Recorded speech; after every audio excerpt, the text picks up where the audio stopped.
Hello langga! For today's video ay magluluto pa tayo ng sopas. Wait ka lang dyan dahil sopas lang talaga tulutuin. Char! Pero bago yan,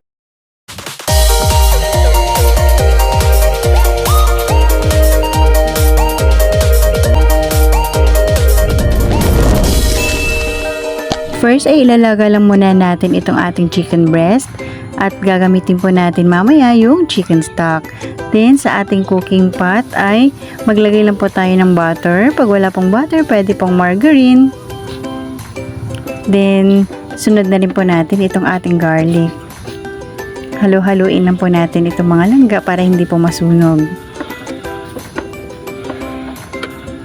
Then, sunod na rin po natin ang ating onion. White onion lang po yung ginamit ko mga langga, pero pwede rin po kayong gumamit ng red onion. Nasa sa inyo po kung ano yung gusto nyo. Then, sunod na rin po natin yung ating chicken. Hinimay-himay ko na po yan mga langga ha. Then, halo-haloin lang po natin. Lagyan na rin po natin ng paminta. Then, sunod na rin po natin yung patis. Halo-haloin lang po natin. Then, sunod na rin po natin yung ating hotdog.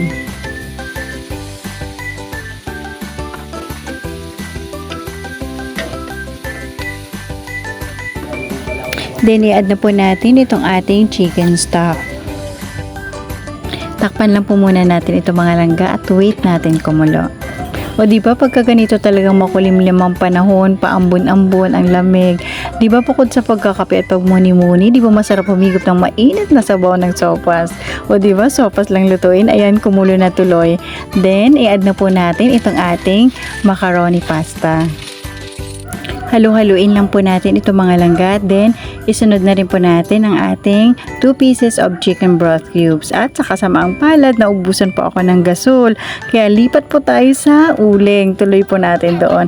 Then, i-add na rin po natin ang ating evaporated milk.